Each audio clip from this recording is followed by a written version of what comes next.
34টাকৈ শিশু ইয়াতে আছে 34টাকৈ শিশু আছে আৰু শিশুসকলৰ কাৰণে শিশু খাদ্যৰ নাটনি হৈছে বুলি কৈছে আৰু এটা কথা এই যি মই য'ত উপস্থিত আছোঁ 396 নং থানামুখ যি প্ৰাথমিক বিদ্যালয়ৰ যি আশ্ৰয়শিবিৰ তাতে কিন্তু কাৰেণ্টৰ যি বিদ্যুতৰ কিন্তু যথেষ্ট সংযোগ বাৰে বাৰে ব্যাহত হয় এইটো এটা অসুবিধা হৈছে হয় এই অসুবিধা হৈছে তাৰমানে লাইনটো নাথাকে গৰমত মানুহে থাকিব নোৱাৰে জেনেৰেটৰ দিয়া নাই জেনেৰেটৰ নাই ইয়াত সুবিধা নাই জেনেৰেটৰ স্কুলত সেইটো কাৰণে আমি পোৱা নাই কিন্তু এনেকুৱা সকলো সুবিধাই মানুহখিনিয়ে পাইছে খালি বেবী ফুডটোৰ অকণমান কমি হৈছে কিন্তু ছ'চিয়েল ৱেলফেয়াৰৰ পৰা অলপমান দিছিলে কিন্তু সেইখিনিতো লগে লগে শেষ হৈ গ'ল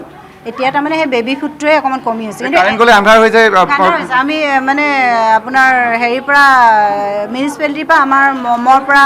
তাৰপাছত মহ মৰা হেৰিৰ পৰা চব দিছে কাৰেণ্ট গ'লে আমি মম জ্বলাওঁ ইমানেই কথা চবকে আমি তেনেকেই দিছোঁ বাচ্ছাৰ কাৰণে অকণমান বাচ্ছাৰ কাৰণে অসুবিধা যথেষ্ট অসুবিধা হৈছে হয় চাওক ইয়াত কিন্তু মূলতঃ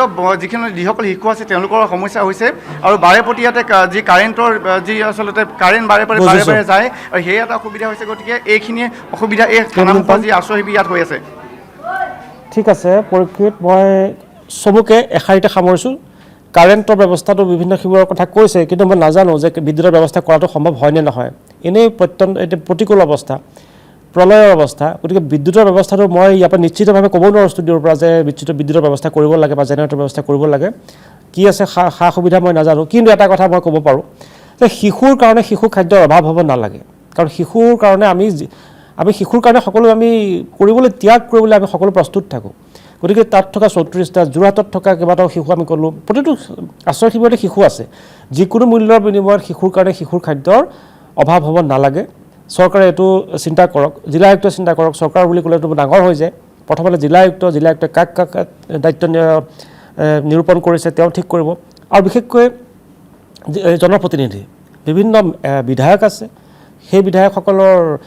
দায়িত্ব আছে তেওঁলোকে শিবিৰসমূহত কি পোৱা নাই নিজে এবাৰ খবৰ লওক সকলো হয়তো ঘূৰিও আছে কিছু খবৰ পায় কিছু খবৰ নাপায় এটা কথা শেষত ক'ব বিচাৰোঁ শিশুৰ কাৰণে খাদ্যৰ অভাৱ হ'ব নালাগে সকলো আশ্ৰয় শিবিৰত হিচাপ হ'ব লাগে কেইটা শিশু আছে সেই হিচাপত শিশু খাদ্য যাব লাগে শিশু যাতে ভোকত নাথাকে শিশু ভোকত থকা মানে বেদনাৰে ভৰি যোৱা এটা অনুভৱ নিজে নাখাই থাকিব পাৰি শিশুক কিন্তু ভোকত ৰাখিব নোৱাৰি প্ৰতিজন পিতৃ মাতৃৰ সেইটোৱে হৈছে বক্তব্য এনে অৱস্থাত পিতৃ মাতৃৰ কাৰণে খোৱা বস্তু আহিব শিশুটোৰ কাৰণে খাবলৈ নাহিব কোন পিতৃ মাতৃয়ে খাব পাৰিব লাগিলে পিতৃ মাতৃৰ কাৰণে আধা কৰক শিশুৰ কাৰণে পূৰা কৰক এইটো মোৰ আজিৰ এই মঞ্চৰ পৰা অনুৰোধ